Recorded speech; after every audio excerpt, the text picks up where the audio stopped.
దైవ కార్యాలు ఎప్పుడు కూడా ఆటంకాలు లేకుండా ఉండవు.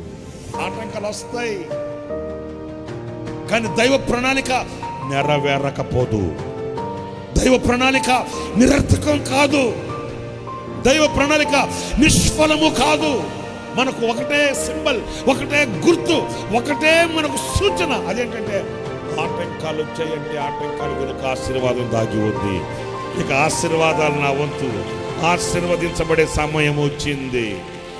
హల్లెలూయా, హల్లెలూయా. దీవింపబడే సమయం వచ్చింది.